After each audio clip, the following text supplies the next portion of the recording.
السلام عليكم ورحمة الله. بسم الله الرحمن الرحيم. الحمد لله رب العالمين، والصلاة والسلام على خير المرسلين وعلى آله وصحبه أجمعين. اللهم لا سهل إلا ما جعلته سهلا، وأنت تجعل الحزن إن شئت سهلا. اللهم اشرح لي صدري ويسر لي أمري واحلل عقدة من لساني يفقه قولي. أما بعد،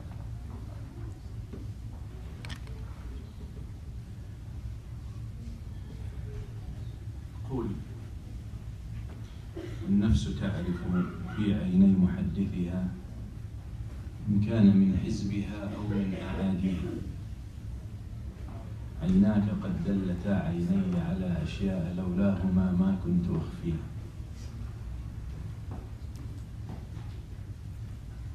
Allah Azza wa Jalla knows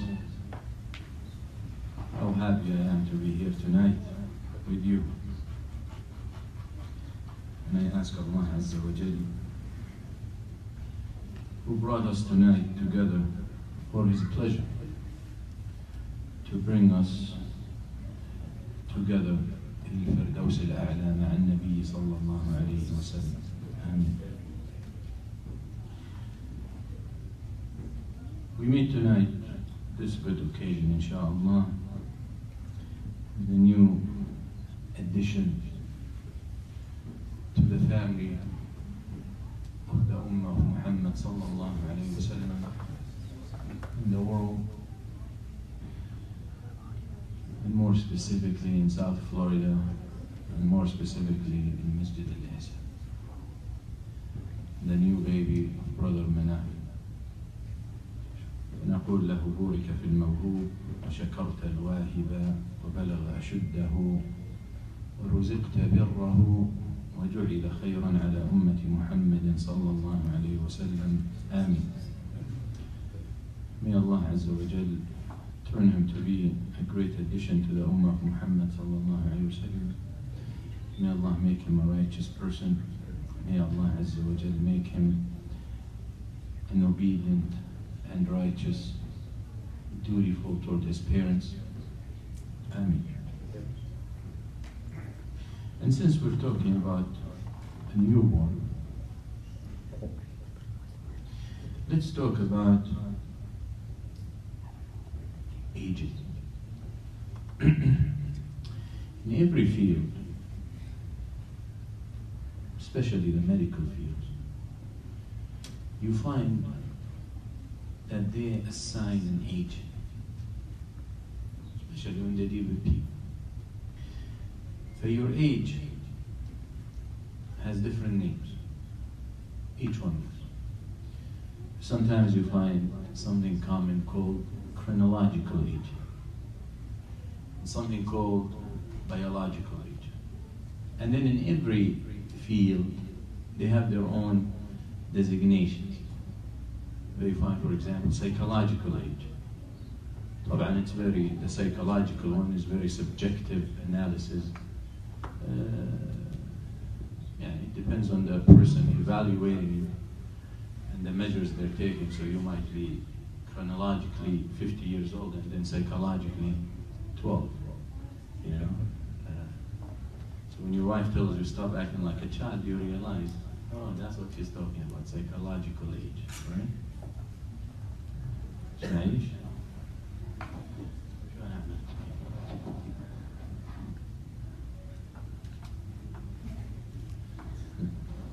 شوف this tango already.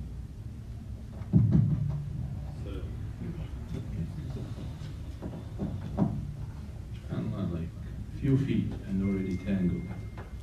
In the body, the blood vessels count for 97,000 kilometers. Nothing tangles. 97,000 kilometers. In America, I don't know, 60,000 miles or something.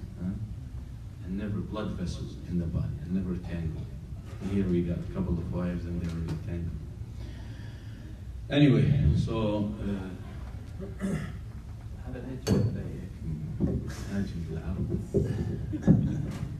it's coming like wine inside. All right. Better? you find different ages. So when they talk about chronological age, they're referring to the age from the moment you're born until the very current moment. So when you say I'm 59 years old, you're referring to the time, the chronological age, from the time you're born until the time you confessed your age or professed your age, right? That's how many years you've been alive. Then there's the biological age, and that is more of at molecular level or cellular level. So they look at the cells, or they look at the molecules, and they look at memories in those, and or DNA, and that's the age. They give you an age based on that. Am I right? Right. So with that said, we're going to look at ages from our perspective. Right? Let's take it from Islamic perspective. So you have the age where some of the ulama, when they talk about it, يسمونه ايش؟ يقولون عمرك عمر الطول وعمر العرض. But they talk about your age lengthwise, and then your age widthwise, and there's a third age, which I will bring after I talk about those two. The length age, they're referring to the chronological age, which is how long you live. And obviously, nobody has control over how long he will live or she will live. فيو are مسير تماما في عمرك. هذا عمر الطول. You have no option, you have no choice, you have nothing that you can change on how long you will live. Even though there are a lot of hadith that talk about Salat al-Rahim, that they could elongate in your age. But ulama differed about that, and they talk about al-Lawh al-Mahfuz. Your age in al-Lawh al-Mahfuz is set, right? Is set, and that's how long you will live in this world. But you have no control.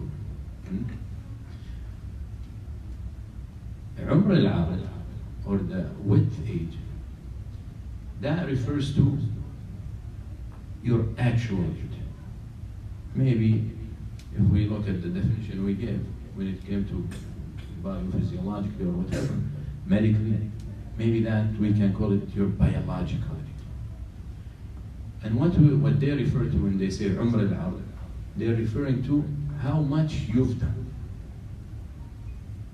How much you've done, how much you have achieved, how much you have accomplished in this life, in your chronological age, how much you achieved, how beneficial you turn those years, and that's really what counts toward the age of width, or the width age, right?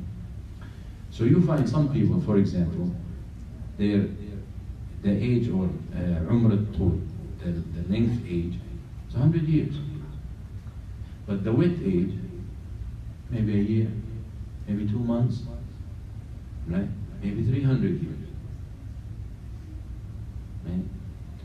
فمثلا, if we look at examples, Abu Hurairah, radiyallahu anhu. Abu Hurairah became Muslim and spent with the Prophet ﷺ 3 years.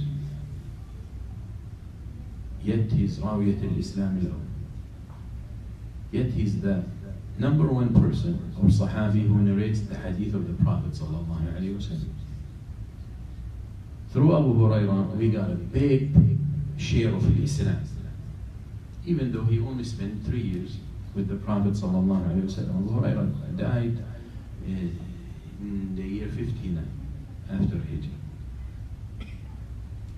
So he lived about 80 years, right? 80 years. But if you look at the actual life, when it comes to his communication with the Prophet ﷺ, was 3 years. But he was able to make sure that this age, this part or this type of age of his, the age of production and the age of achievements, way more than 80 years. We all agree. I mean, until today we still say قال Abu Hurairah. There's no book of hadith for Ahl Sunnah you will open, but you will find Abu Hurairah. Even the books of Shia, you will find Abu Hurairah. I mean, they're cursing him, but you still find Abu Hurairah, right? And still, it's elevation for his status. Mu'adh ibn Jabal, radiyallahu anhu. Mu'adh died at 33. When he died, he was 33 years old. Mu'adh ibn Jabal. When the Prophet ﷺ conquered Mecca, and he left Mu'adh in there for almost a year to teach the people of the new Muslims in Mecca discipline. Then when he returned to Medina, the Prophet ﷺ sent him to Yemen, to teach the people in Yemen Islam. So he conquered Mecca with al-ilm, with knowledge. He conquered Yemen with al-ilm and knowledge.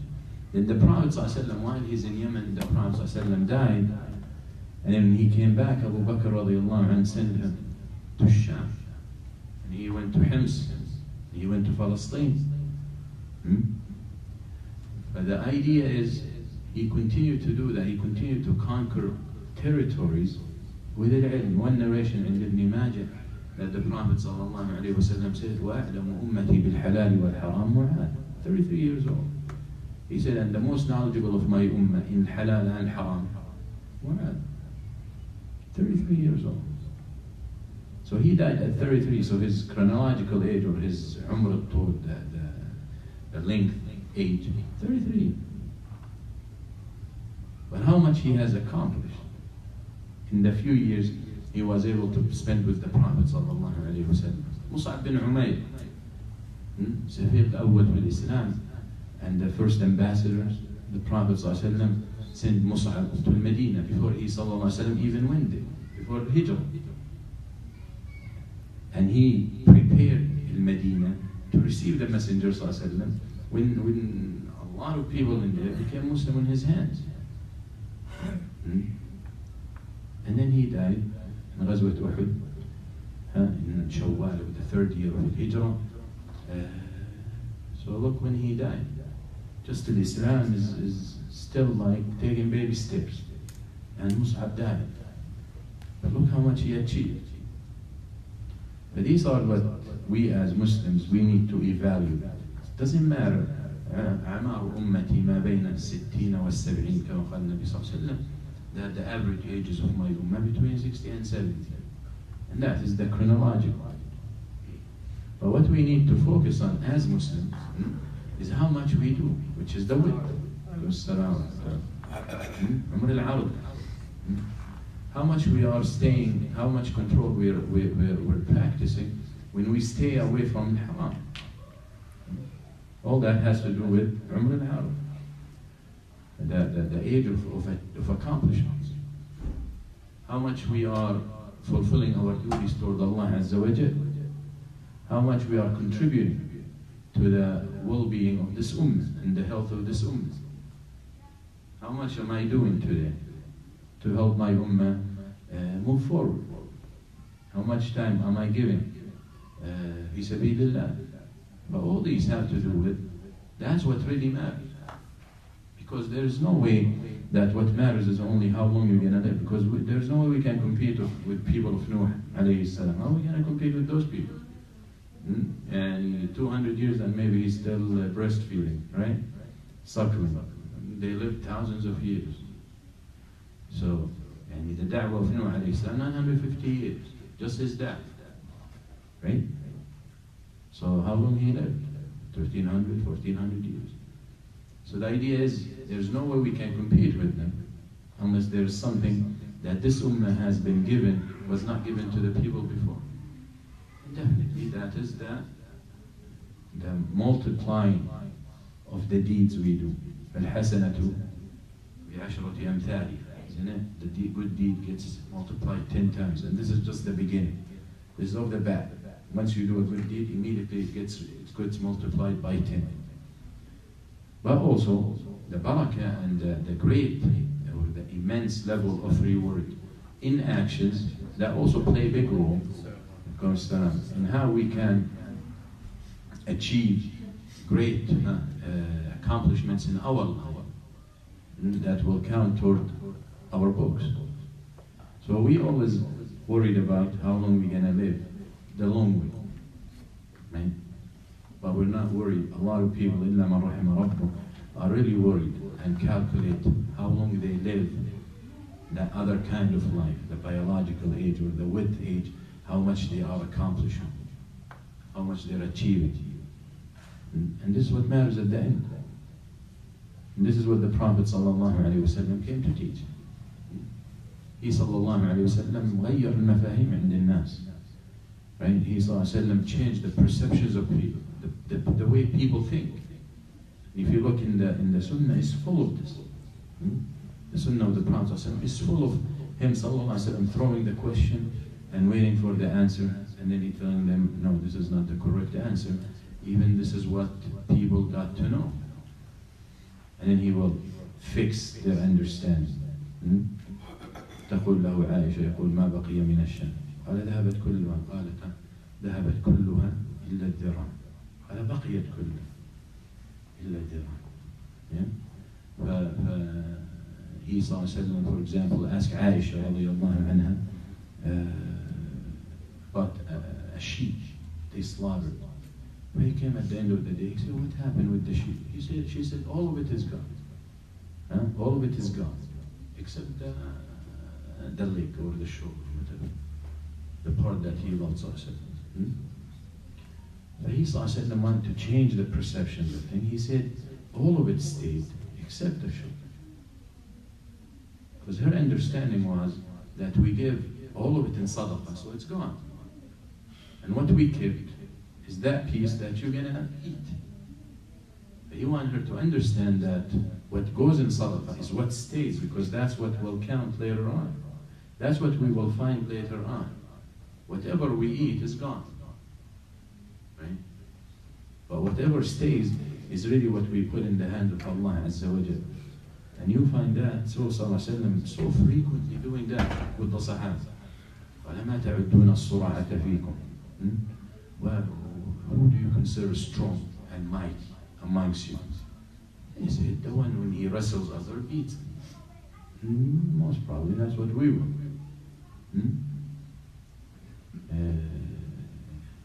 قال من مال ورثته أحب إليه من ماله. Same story. He asked them, who loves the money that will be in the hands of his heirs than his own money? He said, nobody does. And then he will comment, right? He will tell them what's the right understanding. The strong, mighty person is not the one who wrestles and defeats the others. The strong, mighty person is the one who controls himself when times necessitates that he should be angry, but he manages to control control his temper. This is the strong person. And as I always say, if you can manage to do that, you never have to wrestle anybody. So you will always look like you're the strongest. Who loves his money more than the money of his, or his heirs more than his? They all said, nobody. And then he teaches them, Sallallahu Alaihi Wasallam, he said, the money that you have in your pocket belongs to your heirs, because you can drop dead any minute. Nobody guarantees he's gonna live until tomorrow or until the next hour. So very much, technically, the money you have on you, right, or the money you possess now, part of it belongs to your heirs. And if you're terminal, right, and you say, you know what, I'm terminal, I feel like I'm gonna die, they gave me only 2 weeks, and only Allah knows, but based on their knowledge and their experience, and I want to meet Allah with a good deed, all my money is Allah. Manage yourself. You can't do that. Before you found that you're terminal, you could, but now the fact they diagnosed you and you're certainly in their eyes and based on measures, you're gonna die, you are not entitled 100% to what you have. Like technically, your heirs are already entitled for you for some of what you got. They're only waiting on you to die. Right? And if you look at it, the reality of things is, we're all terminal, but different. Some of us are terminal for longer time than others. We're all terminal. We're all gonna die. Nobody gonna escape. Understand?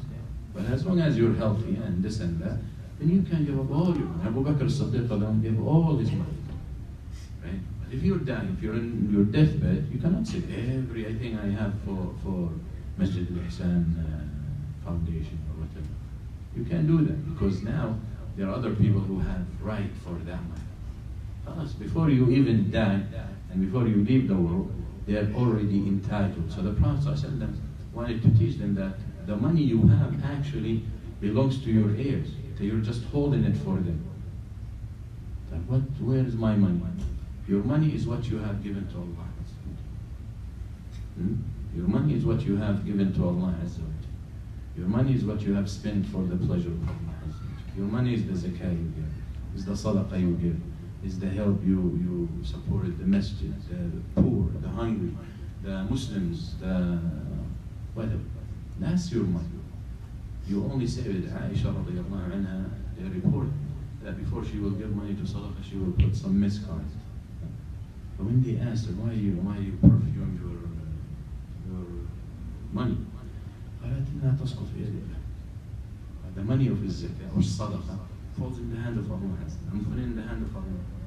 So I like for it to be to smell good. Because why?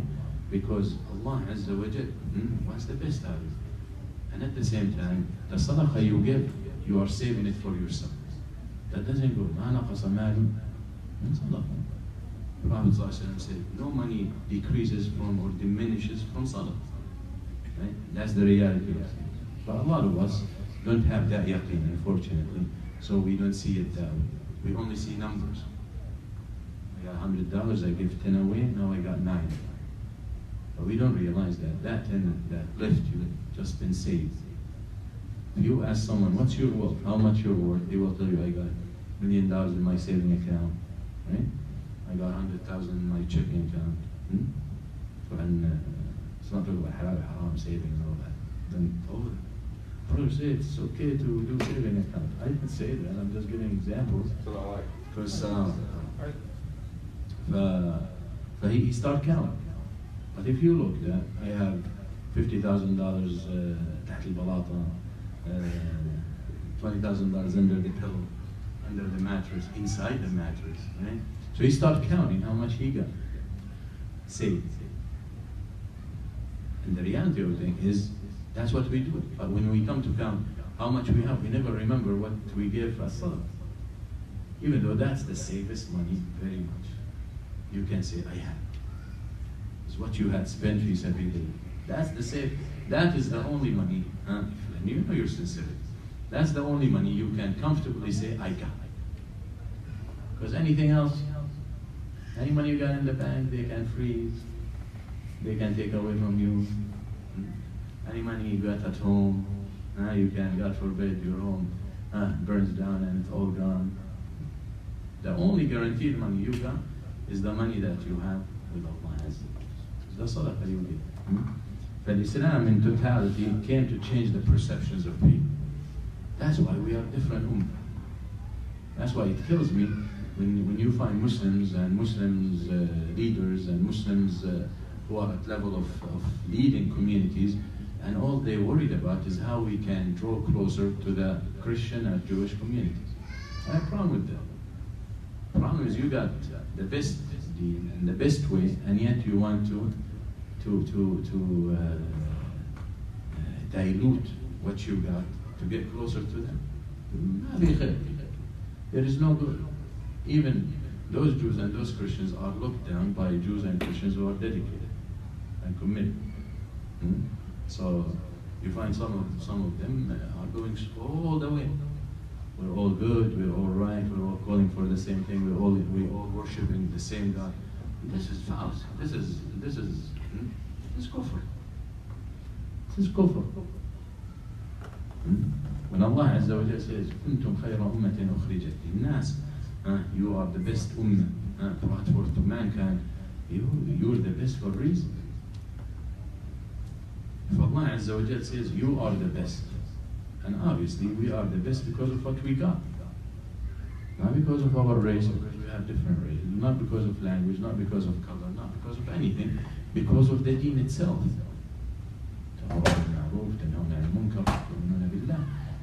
So, but Allah Azza wa Jal said that to the Sahaba.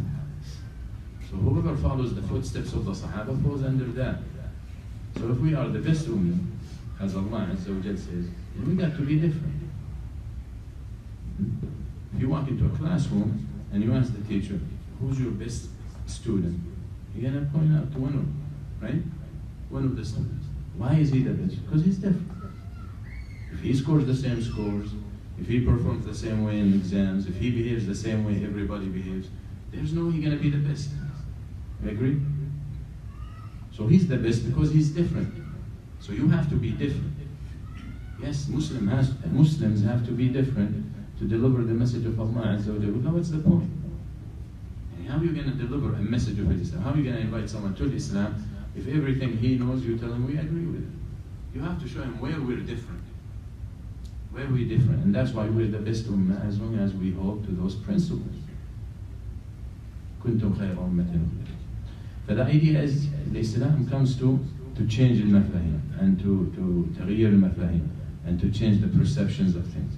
But when we talk about age, we have to move away from just I'm going to live for 60 or 70 years and I'm going to start going to the gym so I can live longer, or start building masana to live forever, as some nations tried before, as some of the Mufassirin said.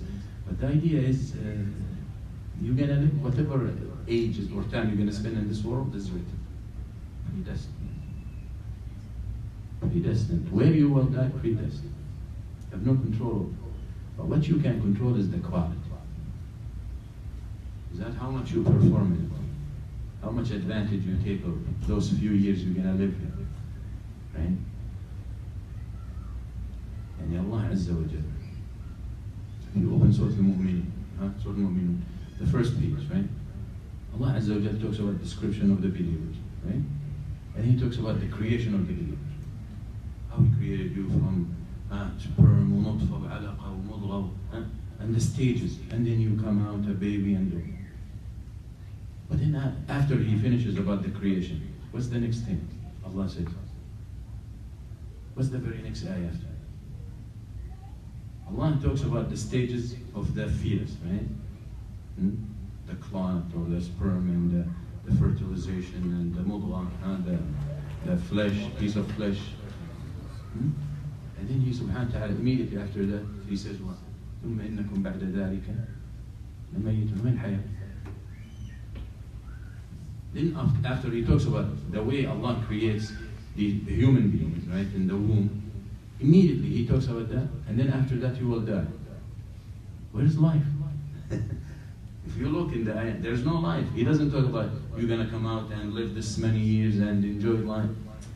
Immediately, He talks about how you're formed, and then right away He talks about you will die. To tell you the reality of things, the shortest period we have in our life, whether here and in the akhirah and before, the shortest period is the time we spend. The time we're spending right now. That's the shortest period. Allah Azza wa Jalla created us all the way back, took us from the back of Adam alayhi salam, and in the akhirah, in the barzakh, al-qabr, and al-akhirah is the longest one. So the shortest period is this period we're living right now. So it's very negligible. There's no point to mention. Just like 50 years, 70 years over infinity. What's that in math? Zero. Right? With this wiggly equal? Zero. Right? Zero. Any number you divide by infinity, zero. And how much are we going to live? 100, 200? Nobody's going to live 200, most probably. But if we do, compared to your life in the barzakh, compared to your life after the akhirah, there is no more. Even death is brought and slaughtered between Jannah and Nar. There is no death after that. إِمَّا جَنَّةُ خُلُودٍ إِمَّا نَارُ خُلُودٍ. Eternity in the Jannah or eternity in the hell. When you think about it, we cannot fathom, we cannot imagine. What is eternity? How long? And how long? We're not going to get bored. Why? Why be bored? But the idea is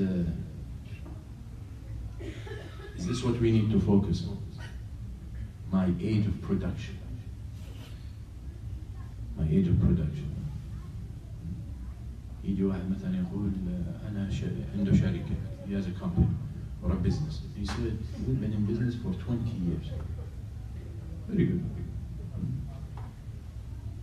And someone comes and says, I've been in business for 2 years. Just from that. Just from that. No. Just from that, can you figure who's more successful? Can you? Someone been in business for 20 years and someone been in business for 2 years. Just knowing this piece of information. And you're an investor and you want to invest. Is this piece of information enough for you to decide, to make a decision? Which one to go with?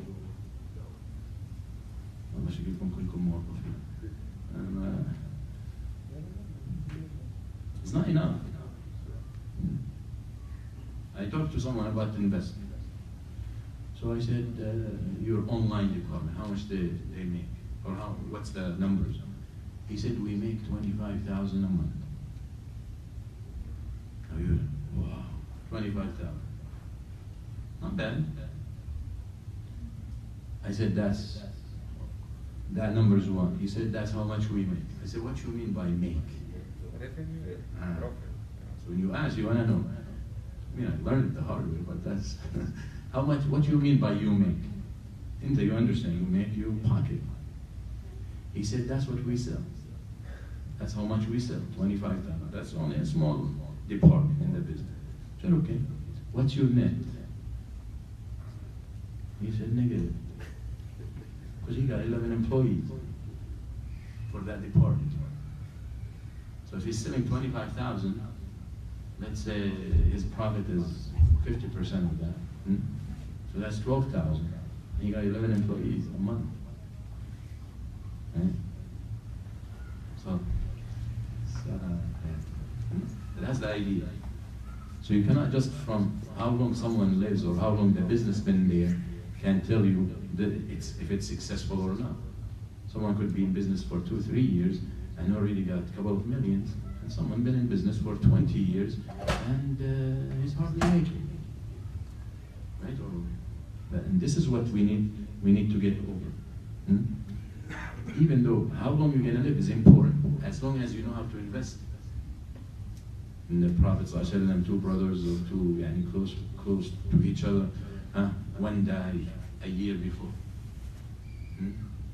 So Ubay ibn Ka'b, so in the dream that one of them, the one who died, one died shaheed, and then his brother died a year later.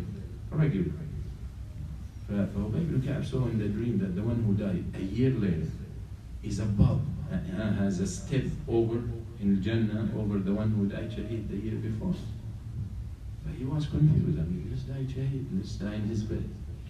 When he asked the Prophet ﷺ, he said, this year, how many times he prayed? How many times he prayed? How many times he gave? How many times he made istighfar? How many times? So the year will count when it's invested right. So the time or that age, the linkage or the chronological age counts when it's invested right. Now, how many people, the longer they live, the harder their accounting will be on the day of judgment. The more difficult it will. حتى لا يكون بينه وبينها إلا ذراع فيسبق عليه الأجل فيعمل بعمل أهل النار فيدخل. He lived a little bit longer, so now he's from the people of hellfire. When he was, had he died a year before, he would be from the people of Jannah. Right? That's the idea. That's how we need to look at it. So these are two ages. What time is it?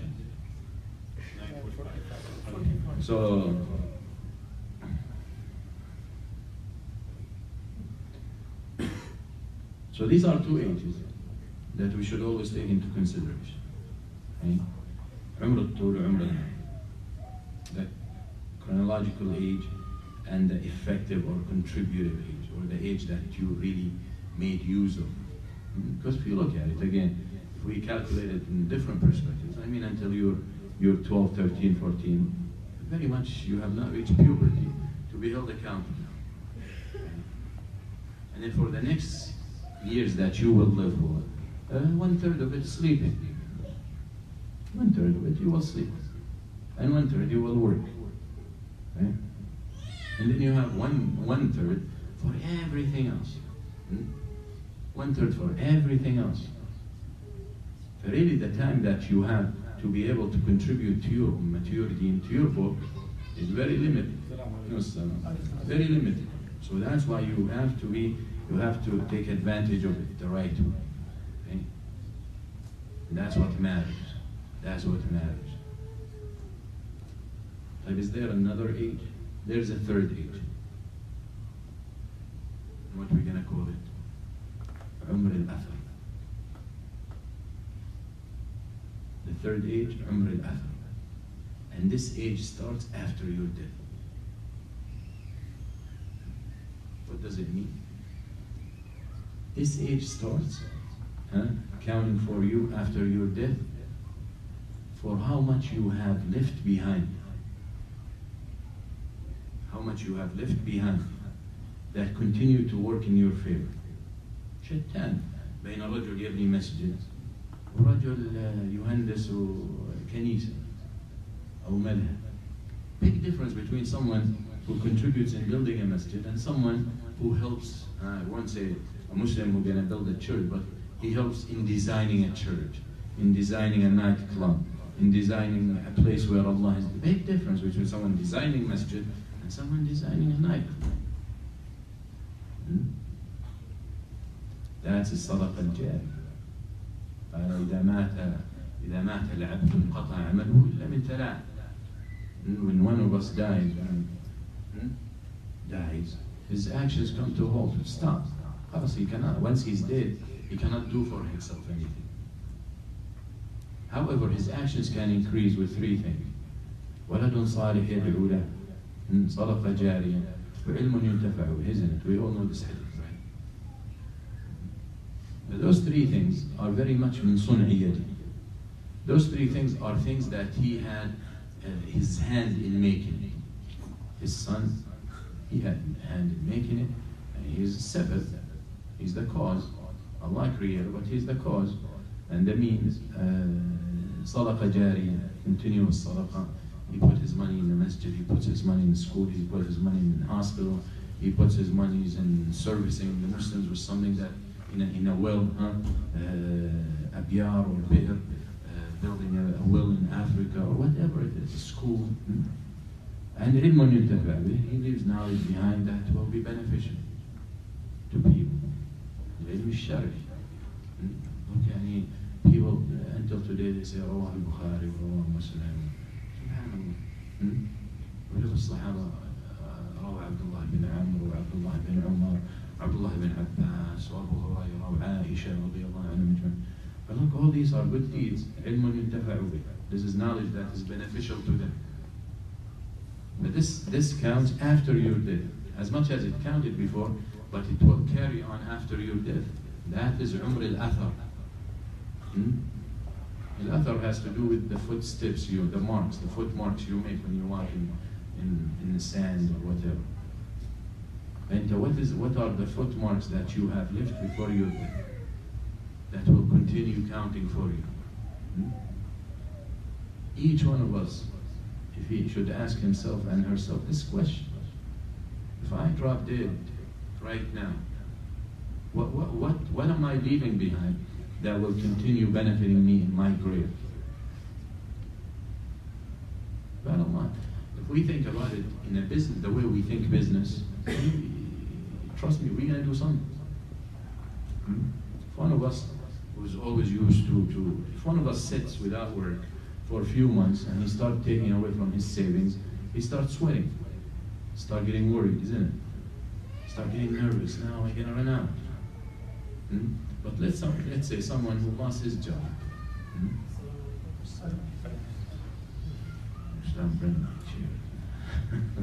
So someone lost his job, right? But he has an investment on the side. He has a business here, a business there, that always bringing him money at the end of the month. Will he be worried? As much as the one who only had that job and now he lost it. Same thing here. We all should be worried that our salah that we're praying, our zakah that we're giving, or our ibadah, our fasting, our dua, are going to stop once we die. And it's not the end of it. We wish if it's the end, then لا لنا ولا علينا وارتحنا. يقول عثمان رضي الله عنه لو وقفت بين الجنة والنار حتى يقال لي إما إلى الجنة ولا النار لوددت أن أكون ترابا. حتى هذه يعني فضل ما أسمع. عثمان رضي الله عنه says, if I go through everything, and now I'm between the Jannah and Nar. Now I'm between waiting to be told either I go to the Jannah or I go to the Nar. عثمان بن عفان تعال الخلفاء الراشدين. He says, at that moment I would wish to be dirt. I wish I don't exist. It's a risk. It's a risk. And he's the one that told, given the news, he will be in the jail. What can we say about ourselves? So definitely, if you look at it from business perspective, we all gonna hit a point with our death. We stop working, we stop acting, we stop making ibadah. And how am I gonna be dying and comfortable? If I have investments here and there with Allah Azza wa Jal. So I need to focus on raising my children right. So then perhaps they can make dua for me. But my children are gonna die. Their children are gonna make dua for me. Because if I raise them right, perhaps they will raise their children right. And it continues. وَكَانَ أَبُوهُمَا صَالِحًا. وَهَذَا مُسَابِعٌ جَدًّا. The story of Al-Kahf, of Al-Khadr with Musa alayhi salam, and how he about the wall that was about to collapse, and he fixed it, and there's treasure under it, and he said, it belongs to two orphans, and their father used to be righteous, was righteous. Some of them said, this was the seventh grandfather, the seventh, just because he was righteous. Allah Azza wa Jal protected the wealth of his seventh generation, seven offspring. But the idea is, I have to invest. I have to make sure that what comes after my death is for my own benefit. That's why you go after tonight. And this is what we should do. What is the wrong thing that I have committed? And perhaps after my death it will continue. And that's you need to put out. I don't care what it is. If you have power to put it out, put it out. And if you don't, then you need to be sincere in your tawbah. My brother, I was an engineer and I didn't know much, and I did architecture drawings for a church. That is haram. يعني نلعب نضحك على الدقون و sugar coat it for you. أنت الآن now you are helping in shirk. But don't tell me it's my job, and don't tell me I have nothing, I just design. No, it's haram. You're part of shirk. You're helping them, facilitating for them to commit shirk. Just like the brothers in the north who sold their masjid because they moved to a bigger masjid, and they sold it to Shia. What's wrong with that? It's all wrong. Masjid you had for 25, 30 years where La ilaha illallah Muhammad Rasulullah is being said, and now you sell it to people who gonna be cursing Allah and His Messenger in it, and the companions. And I spoke to the Imam there and said, how dare you do this? They sell us, the kuffar sell us their synagogues and their churches, and we turn it into masajid. So what's the problem doing the opposite? What kind of crooked mentality is that? He's standing on his hands? And that's the only way you can see it this way. You're taking something where shirk is committed, and you turn it into tawheed. He's saying it's the same as taking something in tawheed and turning it into shirk. فنجعل المسلمين كالمجرمين لكم كيف تحكمون. How could you just like that? But the idea is, Abdullah, my brothers, my sisters, is you really have to think seriously about if you drop dead, what will work for you after you're dead? What is the legacy you're leaving behind? وهذا عمر الآخرة. فإنك تأتي يوم القيامة on the day of judgment, and this is in your book, and this and this. But you say, I didn't do all that. They did it on your behalf. You raised righteous children who did it on your behalf. You built something, or you gave to something that expanded and developed on your behalf. Nabi Sallallahu Alaihi Wasallam, finish with this. Nabi Sallallahu Alaihi Wasallam says, إِنَّمَا الدُّنْيَا لِأَرْبَعَةِ نَفَرٍ. He says, Sallallahu Alaihi Wasallam, that the types of people in this world are four. From that perspective, therefore, قال رجل آتاه الله علما ومالا رجل آتاه الله علما رجل آتاه الله مالا رجل الله آتاه لا علم ولا مال. The four kinds of people. A man, Allah gave him knowledge and gave him wealth. And he said, this is that he knows how to spend it, he knows how to make it, he knows his dues in it, and this is the best of all. The second one, Allah gave him knowledge, but did not give him ilm, did not give him wealth. But he says, because of the knowledge he got, he says, had Allah given me wealth, I would do just like the first one. I will build masajid, and I will help this, and I will give the poor. The Nabi Sallallahu Alaihi Wasallam said, فَهُمَا فِي الْأَجْرِ سَوَاء. So after he talks about the second one, he said, they are equal in the reward. But now the question becomes, if they're equal in the reward, how is the first better? Makes sense? If they're equal in the reward, how is the first one is better? The jawab, or the answer to that, is very simple. The actions the first one did, نفعها متعد. The first one, because Allah gave him knowledge, he knows how to spend his money, and gave him wealth. So he decided, I'm going to build a masjid. So he built a masjid. Right? He built a masjid. Great. The second one, Allah gave him knowledge, but didn't give him ilm. He said, if Allah had given me the wealth He gave to person A, I would build a masjid. So in building a masjid, they're both equal in the reward. But the reality of things, the first did build a masjid, the second didn't. So the second person's masjid, there are no people coming in and out, because there's no masjid. But the first one, he did physically build a masjid that people are using, people benefiting from. That's why he was the better of the two. But in the reward of building the masjid, they're equal. And that's exactly what we want to say. Make sure that if anything happens to you, we're always worried, what will happen to my kids, what will happen to this, what will happen to my wife, what if I die? Don't worry about it. كما قالت قالت والله ما علمناك رزاق. كما قالت زوجة حاتم الأصم أو ابنته. We didn't know that you're a Razzaq. And she pushed her husband to go out fi sabilillah. And he said, how are we going to take care of you? We're going to spend on you. She said, والله ما علمناك رزاق. We didn't know that you were a Razzaq. Well, how many people, like always say this, how many people and how many families live better off after the death of the father than the time they lived before? هذا رزق من الله عز وجل. But what you should be worried about is what I will face. What is it I will find in my grave? How will I be treated? I don't know how long I'm going to spend in that grave. But while I'm in there, what's being recorded in my favor? And what's being recorded against me? This is what you really should be thinking about. And not only it's going to be beneficial for the hereafter, but it will be very useful and very beneficial for the dunya. You do good, you feel good about yourself, you're psychologically better, mentally better, you're more pleasant. Because doing good and doing it fair brings comfort to your heart. So you're a better person. And you're benefiting the people around you, and you're benefiting your community, and you're benefiting humanity. So it's not only limited that my book going to be better, I will have better presentation with Allah. You're also helping people. You build a well in Africa that costs $800. $800 you can build a well in Africa.